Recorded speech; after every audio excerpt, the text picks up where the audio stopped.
Hi everyone, welcome to Actors in Conversation. I am your host, Jenni Squair. Today we will be chatting with the amazing Doug Abrams. Oh, hello, amazing Doug Abrams. How are you? I'm very well. How about you? I'm very well as well. Enjoying your summer? Yes, very much so. About to go on 3 camping trips. Oh, wow. I know, so pretty excited about that. Are you Very enjoying nice. your summer? Yes, actually, I'm not going camping, but I'm off to Calgary this week. My son's getting married next weekend there, so Congratulations. I decided to do the drive, which I haven't done for a long time. Oh, so you have to go through the Rockies? Yeah. That's so beautiful. I've done that once, and I made my cousin drive because it was so mesmerizing. Yeah, I just that's the tricky part. staring is out the window. Not staring at the scenery while you're trying to, maneuver all the turns and stuff like that. But Yeah. So get It'll someone be to good. film for you or something. Yeah. Yeah. All right, so let's get to know a little bit about you. Sure. Whereabouts are you from originally?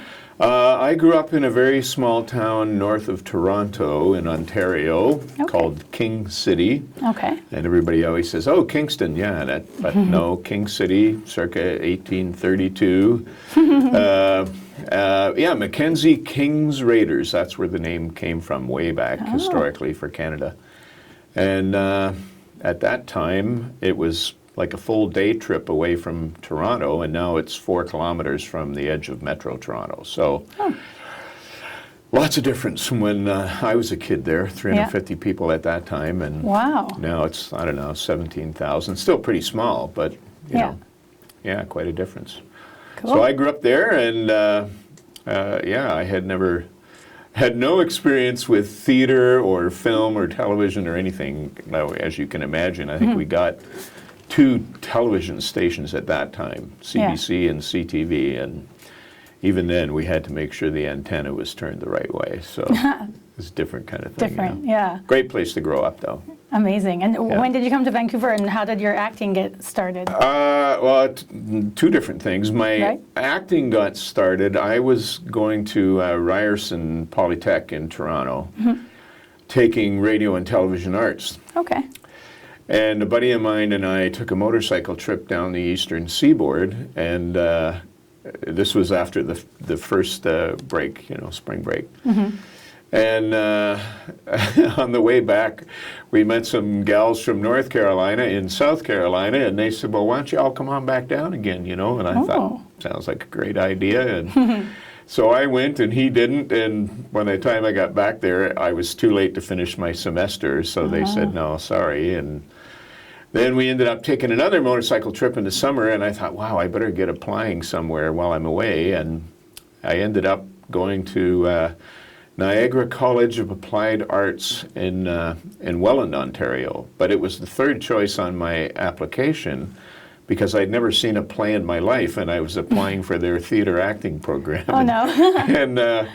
And so when I got there, the director, Frank Norris, who was a terrific man, we became friends for like ever. Yeah. And, he asked me all these questions about theater, and of course, I'd never seen a play in my life, not even at school. Yeah. And so I was kind of, bullying my way through there, and he finally said, he said, what kind of plays do you really like? And I said, the comedies, that's my thing. Yeah. And he said, well, just name one. Oh, no. And I was stuck. I couldn't think of the name of any play, let alone a comedy. And he knew that I was just trying to bullshit my way in there. But so he said, I'm going out on a limb. I'm going to put you in the program on a probationary basis. But if you don't pull your weight, you're out. And it turns out that first semester they put a group of us together to do a children's show in the schools. And I thought, wow, this is kind of fun. I can't imagine getting paid to have this kind of fun. Right. And then also in my first year, they put me in the second year, or the second and third year. They always did the productions, the big shows, the main stage. And I got put in one of those. And of course, that caused a big to-do because first year students were not supposed to end up in the major productions. Okay. And that was even more fun, at least, I thought so. And So I stayed, it was a 3-year program, but after my second year, I got a job offer to go and work in the theater at Magnus Theater Northwest in Thunder Bay. Wow. So I took that, and that's kind of got everything rolling. And we had great fun there. We didn't make, a ton of money, that's for sure, but we didn't need a ton of money to live there. Yeah. And of course, we partied our brains out and had a great time, and then I got a call to go back to Toronto to do a show at TWP there, and then I just kind of worked my way across Canada. Okay. And I ended up here in 1975, and then, I thought, oh man, I'm tired of doing this theater stuff. I think I'll take a job. And I got offered a job at BC Ferries, and I was just about to start that when I got a call to go back to Ontario to do another show. And I thought, So I went back there, and then I ended up going to University of Guelph and taking my degree in Honours BA in theater there. Nice. And they wanted me to stay and teach the children's program because I'd had experience doing children's theater all along too. And I thought, I don't really want to do that, It's one of those things in hindsight I think might have been kind of fun. Right. Because when I graduated from there, I had another offer to go and be a dramaturge. I had to look it up. I had no idea what that was. But one was at the University of Boston, and the other one was in Hawaii at the University of Hawaii, and that's the one I kicked my own butt for not taking. Yeah. Like being a dramaturge again, I just thought, oh, wow, doesn't sound like a ton of fun, but who knows? Yeah. But I love going to Hawaii, so that's why I think I missed a bit of an opportunity there. Bonus. But then I worked at the Citadel for 2.5 years in Edmonton, and then somebody who Lindsay would know, John Cooper, was directing his master's production at UBC and asked me if I would come out and do that for him. And at that time in Edmonton, it was like minus 33 degrees. And here, people were in shorts and T-shirts. And I thought, I think I'll give that a go. And of course, when I thought, oh yeah, that's what I loved about this place the first time I was here. So that's where I've settled. And of course, back then, there wasn't a lot going on in film and television. There was the odd film, but Beachcombers and Danger Bay were about the only things happening television-wise. And then, it really started to grow after that. And at that time, we got a lot of the major productions. Of course, the big one that hit the market was The X-Files. And of course, every actor in town not only watched it, but loved working on it. You know? And I was very fortunate. I had a small role on the pilot episode, and then because it was anthology, we got to do a different character every year. So for the first 5 seasons, I got to do a different character each time, and that was fun. And as I say, since then it's just growing and growing. And I enjoyed doing the acting stuff, to be honest, but I never took it seriously. I have a lot of friends who are actors that are very good actors, but they all take it so seriously, and I just kind of never did. I'd learn the lines and go in, and if they like it, well, if you like me, you like me. It's because the money was always good, and it was always fun to be there. Yeah. But then, and even back then, I used to do dialect coaching with other actors, and I kind of enjoyed that more once it evolved into being on set doing that. Right. Being on what I call the dark side and working with the crew. And, I've been doing that now for I don't know how long. And I love doing that. So when I'm not dialect coaching, then I throw my hat back in the ring and do another acting job here and there, Sounds like a great life. Yeah, well, I think it is. Yeah, I think it is.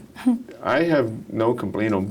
I know when I started doing this, a lot of people said, really? Like, you want to do that? You think you're going to make a living doing that? And I said, well, I guess I'll find out. Right. So, and that's a few years ago. So, here we are. And here we are. So you've done it.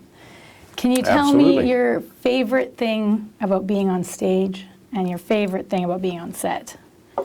Being on stage, one of my favorite things about it, particularly when I was working in the Citadel, and that was before their 1,100 seat house, but they had an 800, I think it was 820 or something seat house.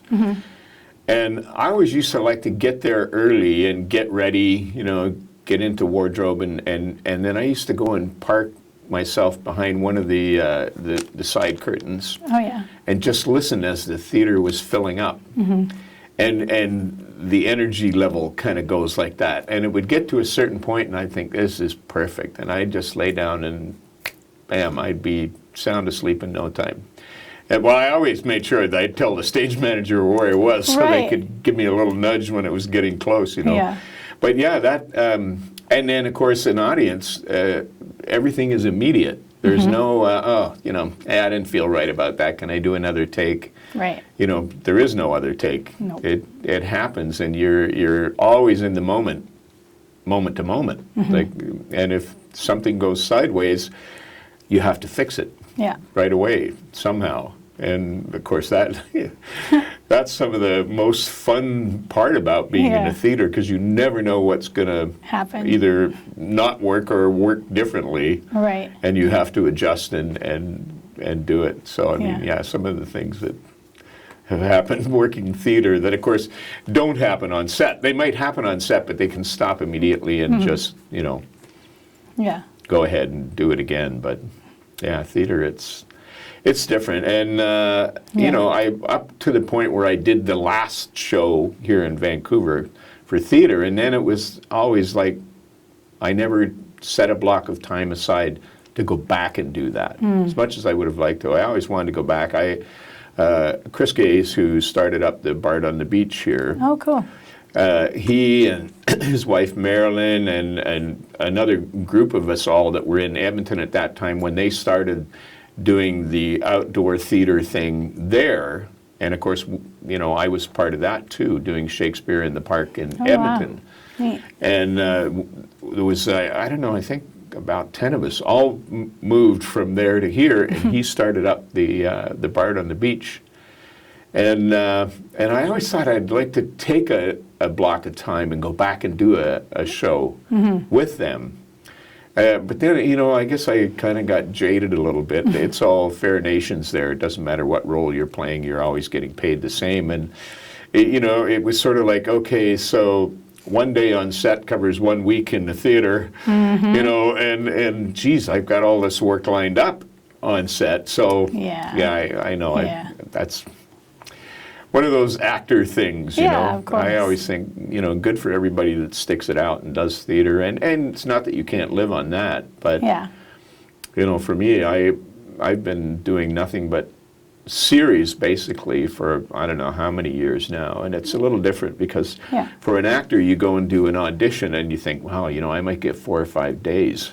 And when I go and interview for a coaching job, I'm thinking 5 or 6 months. Because they only ever hire coaches for the leads, and the leads are there every day and usually from start to finish. So it can be really long hours. Yeah. But, when that check comes in the mail, you think, oh, it wasn't that bad, I can live with that. I'll do it again. Yeah. So, but in between all of that, there's just a million things that happen, and then, or you see an actor that you worked with like 10 years ago or 15 years ago, and it's like, hey, I remember and catching up and finding out what everybody's been doing, and it's good. Yeah. It's like a small world. It's a small world, definitely here. Yeah. Vancouver. I know so many people that their whole goal was to get to LA and make it there. And I had offers to go to LA, like actually for coaching more than anything. Okay.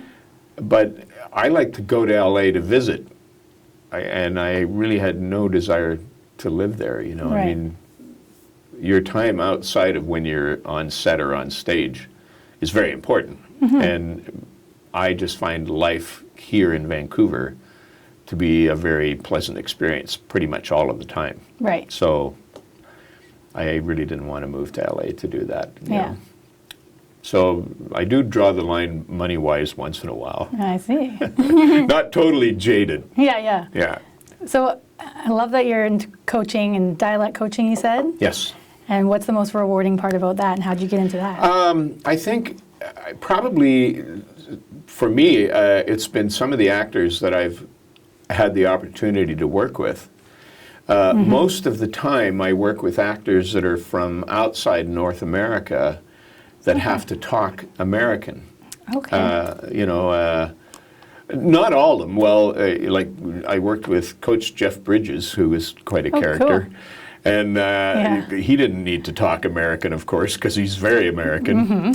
But, actors like Brendan Gleeson, he was one of my favorites to work with because I so much like his work anyway. And he's just a big, friendly, lovable guy, Yeah. And I've had really good experience over the last, I don't know, I guess close to 10 years now, working with, longer than that, actors that are Latin-based, like, either with Spanish or Portuguese, Right. who haven't had a lot of experience doing film or television in English. And so, I've got to work with some great actors, like that I think are great actors, from, one from South America, from Brazil, Wagner Moura, whose name may not be familiar to you at all, although you will have seen him in different things. And I worked with him on a movie called Elysium. It was a Matt Damon movie. And that was Wagner's first movie in English. Wow. And he is such an intense, bring it to the table actor that the faster he got going, the worse his English became. Oh, okay. So it was always like, whoa, okay, yeah. And he's had some great success. Oh, well, most people know him. He did a Netflix series called Narcos. And he played Pablo Escobar in that. And he was amazing in that. I mean, he pulled Escobar, who was such a despicable character, and that side of it was definitely there. But they also played the family side with him and his children and his wife and everything. And to the point where that side of him became a very attachable thing. Yeah. So that even though at the end when he's going to climb out the window and try and get away on the roof, it's like, don't go, Yeah. Your We kids. love you. Yeah, I know. But so, and that was cool. That was for me a really very cool experience to begin with, because we had 3 weeks rehearsal before we went to camera with just him and Matt Damon, the director, the script supervisor, and myself. Yeah. And I thought, well, this will be a great opportunity to see what a guy that makes $25 million a pop does differently. And there isn't anything, Matt Damon, I think he does great work. He couldn't be a more personable guy. He's a real family guy. He's got his wife and his daughters and everything, but he's just like every other actor. If something doesn't seem right, it's like, what do you think of that? Like that. And being able to be a part of that, I just thought, wow, this is, I say, what do you think, Doug? And I'd say, well, if you're really asking, I would tell him. And so that, experiences like that, I think from anything else, it gives you an insight into what other parts of the industry are like. Yeah. I mean, we all get to work with the leads on shows, and I'd say in the 90 percentile, almost all of them are really nice to work with and are genuinely nice people. You run across the odd one, which I'm not naming anybody, but you do run across the odd scenario where you think, what a shame that somebody nice couldn't have had this job. Right. So, Yeah. but you just do what you're sent there to do and then get out. Yeah. But Well, so, it sounds amazing. It sounds like that probably helps your acting as well, being on set in that different I position. I think actors never stop learning, Of course. or they shouldn't. That to me was because some actors I know I was there expressly to work on dialect with them, but the only way to make sure they had it right was to run their scenes, and so we would run scenes, in the trailer before we'd go to set, and a lot of times, they had an idea in their head. Like every actor, you don't know what the other person's going to bring. Right. And you would discover things running the scene with them where they would go, oh, that's not how I see that. And then you could talk about it and say, well, the reason I said it that way is because 2 scenes before that, Right. tying it together that way. And I find that, most actors, whether they're the lead on the show or not, are always open to other sides of the story to see what, other ideas are all about. Of course. Because that's another thing that I've found from show to show is that a lot of times the director is not an actor's director. They're the big picture director. Right. And so they just expect the actor to bring what is going to work to the table. And sometimes actors feel like that really isn't working and turn to the director and, it works for me, and then you think, oh, okay, well, yeah, what are you going to do? So it's different. It's different every time. Yeah. With different actors. My last one I worked was the Batwoman series. Oh, yeah. And Ruby Rose, who's, done quite a number of roles and everything, and she is very quiet. Like, she really doesn't talk to a lot of people at all. Okay. She would talk more to hair, wardrobe, and makeup, and people that were sort of inside her little circle, or as the inside today, now it's all bubble because, and of course we were doing that when the pandemic hit, we shut down right off the bat. But there would be days if I didn't have notes to give her, dialect notes, we probably wouldn't talk at all. And then there'd be other actors where as soon as there'd be a cut, it'd be like, exchanging information or, just chatting or laughing or whatever. So again, it's, from that angle, it's a different experience every time based on what the actor's personality is like. Yeah. Which doesn't necessarily have to relate to the character they're playing personality. Yeah. It can be night and day different. Yeah, so you just have to adapt to whatever personalities. Sounds like exciting stuff, though. But you don't know that going in. Of course, yeah. Could be prepared for anything. Well, yeah, because it's kind of like actors. You get hired, they'll say, okay, we'd like to hire you. You're going to be the young mom. You've got 2 kids. This one's 9, this one's 7. And, you get to set, and they say, okay, we're ready for blocking, and you come up and you say, oh, I'd like you to meet Bob. Bob's your husband, and you've never met because, a lot of times, unless like feature film more than anything will have that read through, a table read before. Right. So the actors have an opportunity to meet each other and kind of get an idea of how the other actors are playing their characters through the table read. Yeah. But a lot of times, if you're going in to do just a couple of days or 3 days or whatever on a show that is on a very tight schedule and moving quickly, that's quite often how it is. They'll bring it in and say, okay, these are your kids, this is your husband. Yeah. Okay, so let's go. Go. And you just basically have no idea at all how it's all going to play together. And but it's also what makes it pretty exciting, I think. Yeah. From an actor's point of view, is to figure out what you had in your head and how it compares to what the reality of it is when the other characters bring it to life. Right, and be ready to adjust accordingly. Yeah. It's different, but it's kind of what makes it fun, too. Exactly. That sounds fun. Yeah. Tell me your favorite character you've ever played, or a couple if you like.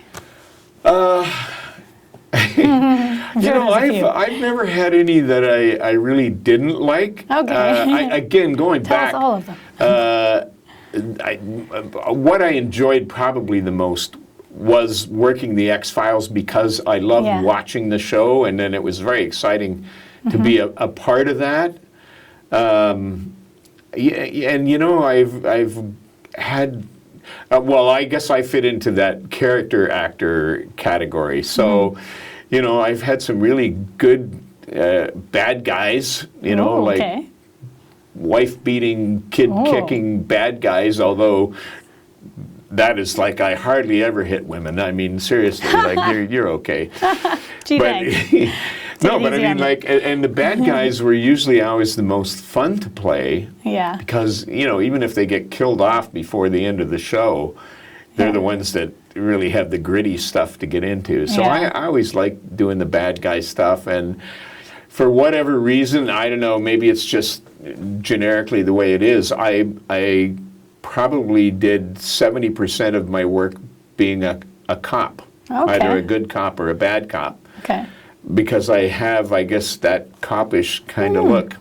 I can see that. And that was okay. Like, there'd be everything from a street cop to the chief of detectives or, whatever. Right. That kind of thing. And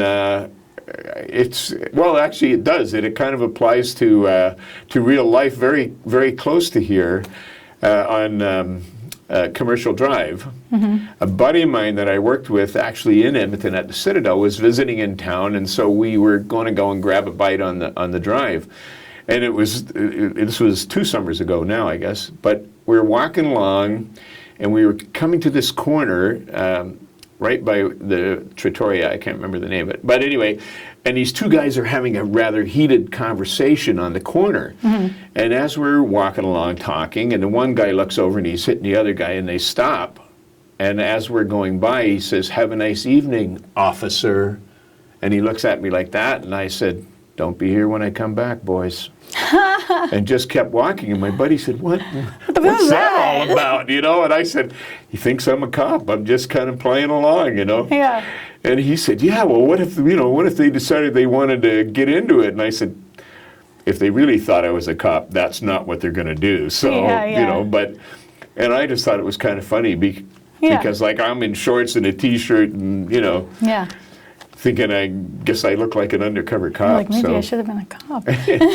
Yeah, but, But yeah, so it's just, oh, wow, yeah. I've had so much fun doing it that picking out things expressly, it's too many. It's kind of hard to do, Yeah. It's the last one I did in Victoria, which was an MOW thing, and well, I had been coaching and I hadn't been doing any acting work for a while, so my agent said, "Well, look, you're not coaching on a show. I'm going to send you out for auditions." And I thought, oh, because that was probably my least favorite part of the whole thing was doing the auditions. Not because they worried me. It's just like, having to, learn lines, get dressed, go somewhere, and it's probably going to be cast in the States anyway. So, that's sort of the Vancouver actor's dilemma. But, that's all part of the deal. Yeah. So they sent this thing, and well, actually, the first one she sent me, it was a Hallmarkish type thing, and the 2 scenes, the guy was sitting drinking tea with these elderly ladies, and I kind of looked at it, and I emailed her back and I said, "Look, unless this guy kind of just got out of prison or something and he's on a rehab kind of thing, I don't know if I physically kind of fit the image of that." And she sent me LOL, "I got another one for you." And this one was supposed to be an Italian restaurant owner. And I said, "So now you think I look Italian," which is fine. Yeah. I said, "But at least I can have some fun doing the dialect, So I did that, and then Hallmark got back and they said, she forwarded me the notes that they sent. They said, "Could you ask Doug to do it again? Because we really like what he did, but could he do it without the dialect and without the affectations, like that?" Yeah. And then the last thing it was, "It's Hallmark. We don't want to offend anyone." And I thought, how's that going to offend anyone? But anyway, so then he turned out to be, he went from Mr. DeLuca to being Mr. Blanchard. And I thought, boy, the writers were really thinking hard on that one, because right outside the office is Blanchard Street, one of the main streets in Victoria. So you probably just saw it. Yeah, he says, "What do we get?" Oh, that's good. Blanchard, yeah, that'll work, So, but that's just, it's part of the thing. It was still fun. Still fun. Very different. My first experience since the COVID thing started. Right. How was that? And it was good. I mean, it wasn't bad in any way. It was just different. For example, a lot of little things like, usually they'll have the cast chairs, Right. and now the cast chairs, of course, had to be all 6 feet separated. apart. And every time you would go into a different space, like, if we had a scene on the street, and then we had to go into the restaurant. Every time between takes, they would come out with the hand sanitizer and like that, and because it was a restaurant scene, for a couple of them, we had I think close to 40 background performers there. Right. And in between, when they were not rolling, they would ask them, please put your masks back on. Oh. And it's kind of tricky in a restaurant to get people the full 6 feet apart. Yeah. But they did it as much as they could to make it still look Spaced it like out. they were actually friends having dinner and all that kind of thing. Right. In the shuttles, Okay. they would always say, do you want to go in a separate shuttle, or are you okay riding with these other two people, Okay. And everybody, they would give you masks if you wanted to put a mask on while you're in the shuttle. They had the, it was just no different from when you go to the bank these days, Do you have a cough? Do you have a sore throat? All this COVID questions. Check. And they did that. They didn't do the full COVID test on that show, although I know people that are working on shows right now where twice a week they have to have the full Oh, really? COVID the test, swab. the swab, and they get the results within 2 days as well. Okay. So it's not that they weren't being careful, and one of the biggest difference, because I'm used to getting to know the people on the crew. Well, on this one, unless you recognize them by their eyes, it's all like, hey, how you doing? Hard to tell. Yeah, because everybody was in mask full time. The crew, yeah. And craft service, which every actor's favorite grazing spot. There was no craft service tables. They would always have a sign saying, we have this, we have this, we have this, Okay. And everything would be individually wrapped, and the craft service person, of course, are wearing gloves and a mask. They would put it down, and then you could take it. But, it's even a cup of coffee. Right. They would say, what do you want in your coffee? Oh, okay. And so that would come fully prepared, and when they put it down, that was it. From there on, it was your responsibility to make sure the cup ended up in the right place, and that you didn't leave things lying around set that other people had to handle. And Right. they were very careful about it, but it made for quite a different experience being on set when it's like that. And apparently, as I say, a lot of them have even more, a little stricter rules than they had on that. Right. But that's up to the productions. Everybody has to follow the provincial rules that are put out.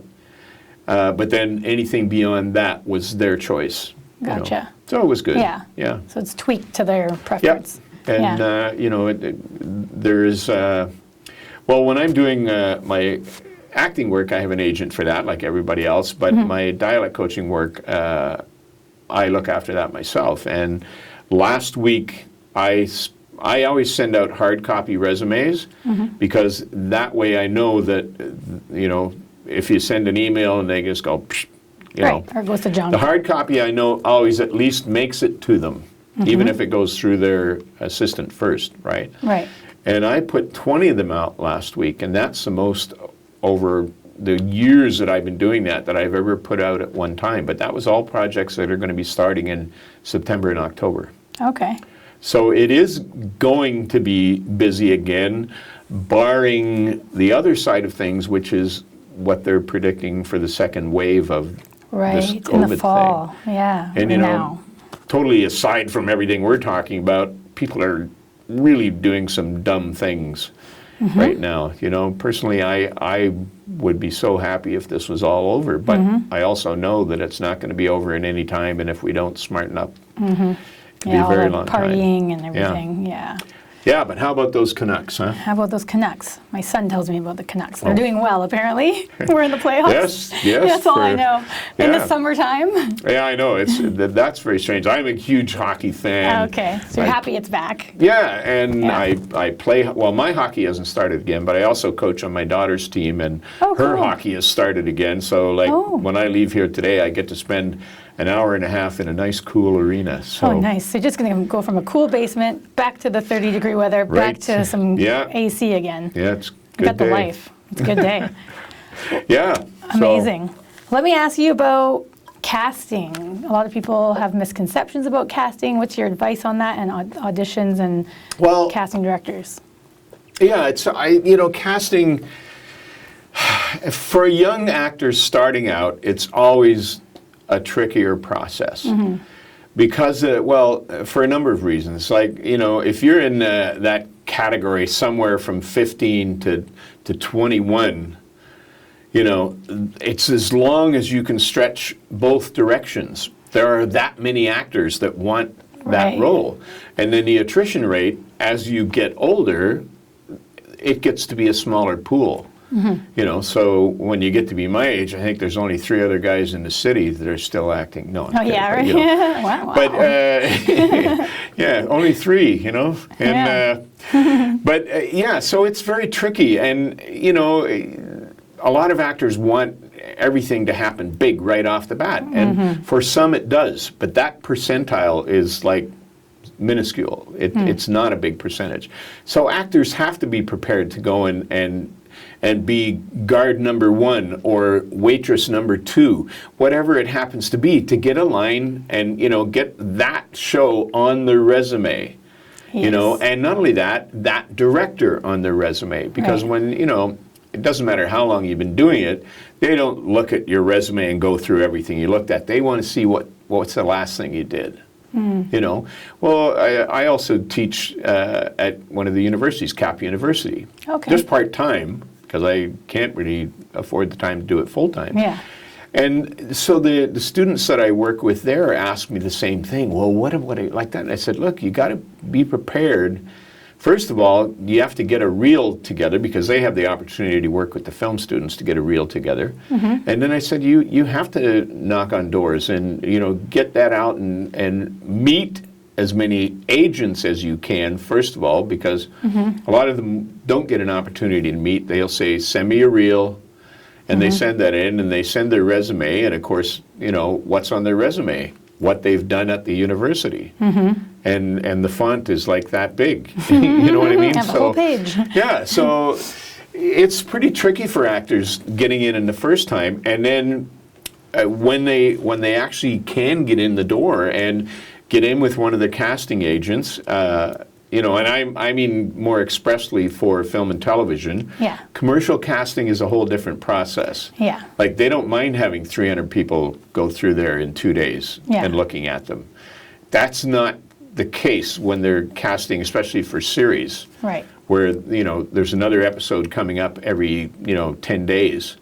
They have to have their casting done and be prepared to let the everybody else get their thing done, the wardrobe people and yada yada, whatever it is. So it's the protocol. You have to be aware that when you go in there, you've been slotted, say, every 5 or 10 minutes. That's 2 things they have to know about that. First of all, that means in another 5 minutes somebody else is going in. So you have to be prepared when you go in there. You have to be able to say yes or no when they say, do you have any questions? Because when you leave, you might think of a question that you should have thought of before, but by then it's too late. And you should never be afraid to ask. If you think, well, that character that comes in at the end and says da da da da da, I didn't get a script. Why are they coming in and bringing that information? Well, Right. it could affect how you do what comes after that in your scene. So little things like that, technically. And then also the protocol of being, ready to go, and, when you're introduced to be, be polite, answer back, Yeah.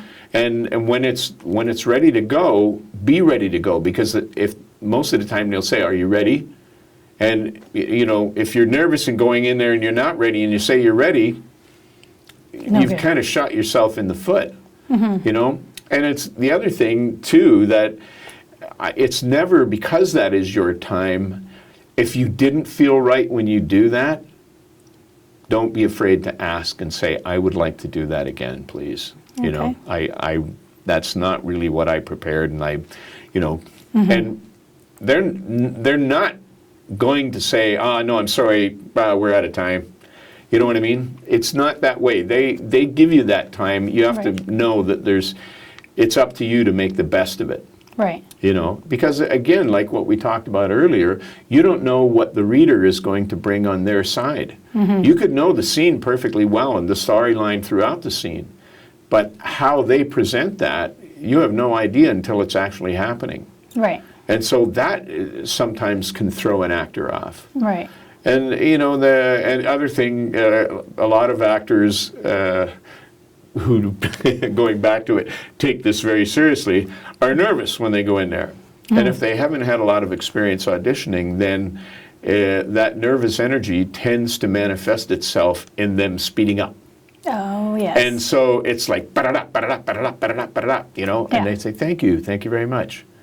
And you go out of there and you think, oh, no. God, like, you know, your 5 minutes was over in 30 seconds because you didn't stop to actually think about the scene and what was happening. And, you know, I mean, it's a learning process that way. But, you know, if you can know that or try and be aware of it going in, it can really be helpful, you know, and not to be afraid to know that it's okay to ask questions. Right. And it's okay to say, I would really like to do that again, you know. Yeah. Yeah, I mean, I haven't had many bad audition experiences. I mean, I've known auditions that I've done that were, you know, sometimes actors in Vancouver were kind of what I call cannon fodder, because we know that the role is going to be cast out of LA, but they still want to have a look at what you're doing because there's other roles they have to fill, right? So there is that part of the thing. But yeah, actually, I think it's funny. Maybe not everybody would think it's funny, but I'll tell you anyway. So this was quite some time ago, and Sid Kozak, who is one of the directors in Vancouver for the longest time, he just passed not too long ago, actually. But he used to cast a lot. And so if you were on Sid's good side to get in there, then it was always a great thing. And of course, I wasn't on Sid's good side for quite some time, but it was because when I first came to Vancouver, a buddy of mine was the production manager at the Arts Club. So he had invited me to this opening night thing, and afterwards they had a little soiree with wine and munchies and stuff like that. And I was in this little back room there at the Arts Club, and I had a glass of red wine, and this guy bumped me, and I was covered in red wine, and I thought, ugh, and I turned around and he said, excuse me, and he just kind of looked at me and then turned away. And I thought, boom, and I put the glass down, and I took a scruff of his neck and his belt, and I marched him out on the deck, and I said, just stay out there. And I turned back, and everybody's like, oh, do you know who that is? And I said, yeah, I know who it is. The guy that spilled the wine all over, well, it was Sid Kozak. And, you know, I mean, I know he didn't do it on purpose, but I had a white shirt on, and, you know, like, I thought, that's toast now. So for the longest time, I didn't even get to see him. But then I did, you know, finally, and of course, the first time I auditioned for him, and I booked the role. Well, then I booked the next one and the next one. So we're auditioning. I don't remember what the show was for. And there was other guys, because you're always in there with basically the same guys, same age range, you know, da-da-da-da-da. So, and then it was a really hot day, too. Everybody was quite uncomfortable. But anyway, you know, they waited, and he said, okay, Doug, you're next. And so I'm waiting, and I think it was Stevie Miller came out before me. It doesn't really matter, but he was there, definitely. And I walked in, and of course the table was there, and it was like producer, director, producer, and Sid. And I walked in and closed the door behind me, and the first guy there, he's writing something. He looks up and he said, oh my God, is every actor in Vancouver bald? And I said, no, actually, no, not at all. I said, every producer from LA that fat? And the room, of course, went dead silent. And I just looked at Sid and I said, I guess I'm done, eh? And he went, yep. And Oh my gosh. I went out of there and I was laughing because I thought, you know, who do these guys think they are? Like, Yeah. you know, we're not meat puppets like a lot Yeah. of people say. Yeah. But I just thought, he'll remember that. Yeah. You know what I mean? Like, I didn't care if he didn't like the way Yeah. my lack of hair looks. That's too bad. But, Yeah. you know, yeah, I that's one thing I never like to see. I've got into a couple of times with ADs when they, in my opinion, were mistreating the background performers. Which I don't like. That's their job, and they're doing it, and they have to sit and wait and do all the things that everybody else has to do. And when I see an AD doing, like, you know, treating them like they're second-class citizens, it kind of, Cattle or something. yeah, that's when I kind of jump in, and then this thing gets going, and That thing. Anyway, never mind that, but yeah, so, Sometimes you gotta say something, and I do. and you do. Good for you. Huh. Oh, let's see here. Oh, I was actually going to ask you a bit about your prep, if you could share, when you get an audition until you go into the room. What's your sort of... Well, yeah, it was funny. I was talking to Lindsay when we were first talking about this. And something that I learned to do way back in college, only like at that time it was with a tape recorder that was like, a size of a brick. 20 pounds. And I used to record what I would do if I was doing it by a scene. I would record the whole scene, the other people's lines and my lines, and then I would do another recording of the same scene with the other person's lines, and then where my lines were, I'd just let the tape run so that I had a blank space to rehearse with myself. Gotcha. So then, no matter what I was doing, if I was driving in the car, I'd just have the headset on and I could hear the Practice. scene, blah, blah, blah. Or you could, if you're doing some work around the house and you just want to hear that thing going on. And for me, that was always the fastest way to learn. Like I said to Lindsay, I taught Gary Chalk how to do that. I'm kidding, I'm kidding. But and so for me, learning lines was always the easiest thing. Yeah. And I can, not bragging about it, but I can do about 10 pages an hour and feel comfortable with it. And yet I've worked with actors that learning 2 pages will just Right. it just blows them apart. Like, go! Like, how do I Yeah. get that in my head? And I think, well, get it in your head without thinking about it, first of all, would be a pretty good idea. So I always like to kind of get the lines in my head and then start playing with the character part of it. Okay. You know what I mean? Like trying different things, even if it's just with yourself and that same recording, like bringing a different little element to this and that and the other thing. And then beyond that,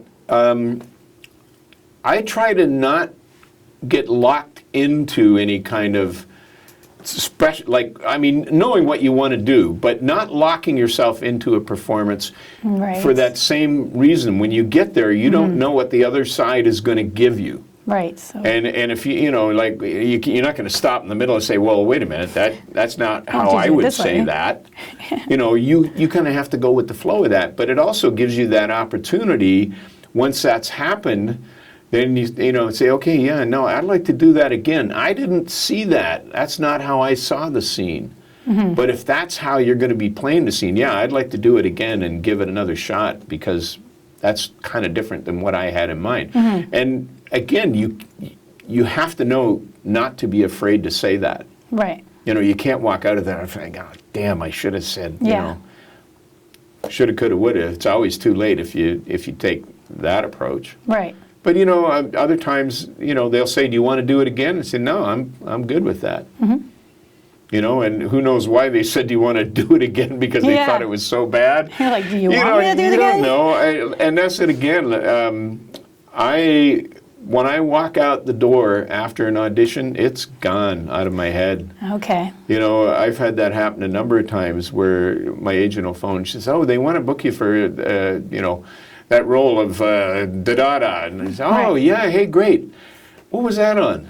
Yeah. Like I already let it go. yeah, and yet I know other actors that you know, especially with feature films where they don't always do that right away. Sometimes it's weeks later they'll phone and you've booked the role. Right. But for serial stuff, it's always closer than that. And, you know, I know actors and I think, God, why do you do that? Like, it's out of your control. Right. So why would you worry about it and think about it and wonder why your agent hasn't called? Yeah. Like, you know, do the next one. Sounds You know? like a lot less stressful that way. Yeah, I mean, you don't have anybody that you can kind of turn around and point a finger at for being where you are. If it's the life you choose, then live it. Like, you know, don't let it pull you down in the hole and make you all depressed because you didn't book something or you don't know when you're going to book the next thing. These are all elements that we have no control over. So that's what I mean. You walk out of the audition room, throw it away, be ready for the next one, because there's nothing you can change. Perhaps in a callback, you can have a callback for a role and go in and try different things, and why not? Or you go back in and they've got notes. They say, you know, they really like what you did in this, but we're just wondering, could you get this and that? And, you know, so then it's like, okay, that's your job, actor's job. Right. You know, do it. Yeah. Own it. It's great advice. Yeah, I mean, piece of cake, right? Piece of cake. Like most people get a job, and some of them, that's their whole life. Yeah. And we get a different job every time we get a different job. Every week. Which is kind of, in my opinion, a good thing. Exciting. Oh, I didn't say that. Wow. Sounds exciting. No, it is pretty. Keeps you on your toes. It's good. It does keep you on your toes. Oh, yeah. It sounds like it, for sure. Any negative or positive things you'd like to share about the Vancouver film industry, aspects of it?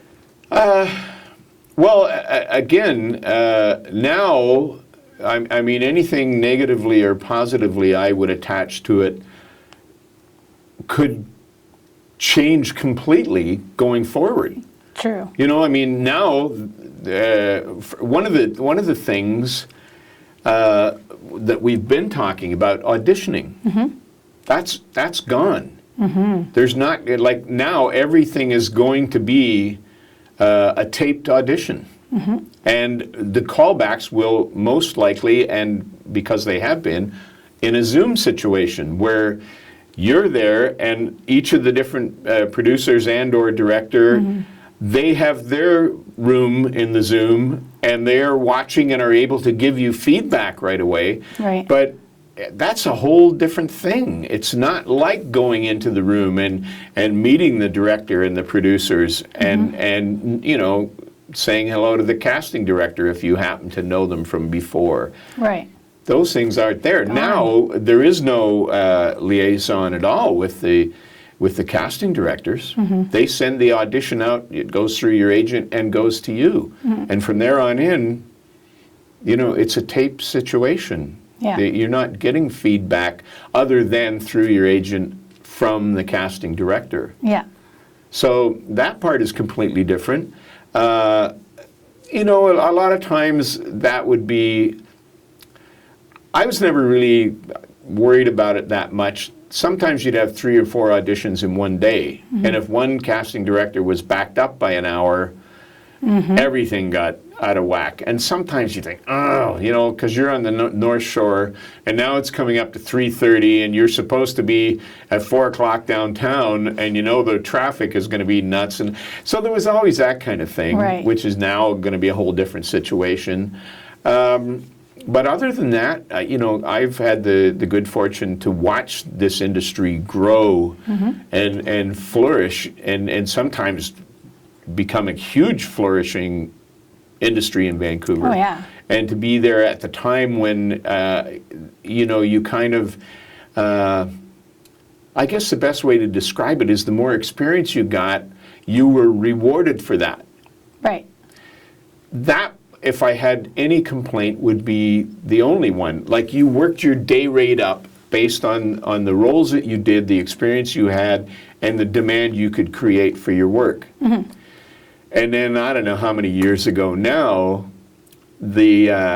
our union, which you have to be a part of, and I'm not totally dispelling that because there's good things about it, but they started taking on situations where we're going to pay scale minus 30%. And, you know, you're at 3 times scale before that. And you think, whoa, you know, well, why? Well, that's what they're offering. Do you want to do it? No. Okay, how about you? No. How about you? Oh, good.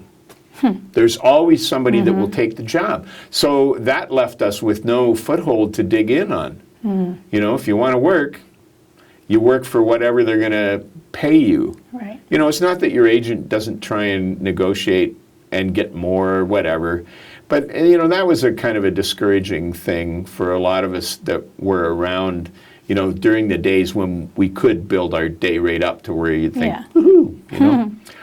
Party. So, yeah, and that's gone. That's a thing of the past now. I don't believe that will ever change or come back. Right. You know, so that would be my only kind of downside of the whole thing, because it's not like you do any less prep or any less work to be there to get the job and go through the process for a whole lot less pay. Right. But then again, you know, we're in an industry that, you know, you sort of don't know where your next job's coming from. You know. The more experience you've had, that's a good thing, because it's more likely they say, oh yeah, no, that's okay, we know him or we know her, and so we're all good with that. You know, which is another reason why I like being on the dark side and doing dialect coaching, because when I take a job, it's never for a couple of days. Yeah. It's always going to be for a number of months. Yeah. You know, and then it's kind of like a real job. Yeah, it's like a real job.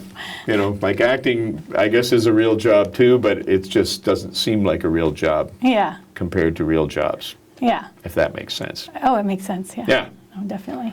So that's sort of my only, you know, kind of bitch and moan about what happened in the industry. It's not so bad. Yeah. It is what it is the expression reality. goes, because I don't see anything that will come along to change that. So, again, if you don't like it, you can always get out. But Yeah, they'll give it to someone else. Yeah. Oh, yeah. Someone waiting. There is always someone waiting. Waiting over your shoulder. Yes, yeah. And, you know, I mean, that's one of the things it's from the production end of things, it's a benefit for them. They know that, you know, that when they choose somebody for an audition, they don't just choose one person. They always have a second and a third choice standing by. You know, and that's why the whole, I can't remember what the expression used to be. Now it's the pinned. Oh, they've pinned you for that role. Well, what does that mean? Well, that means that you're one of the choices that are up for grabs. Pinned on the wall. Basically, I guess. But, you know, so, yeah, the expression changes, but the process doesn't. The same. You know, Yeah. there's always somebody to be a backup. Gotcha. Yeah. Now, give me, to all the actors out there starting out, or what's your best advice that you can give?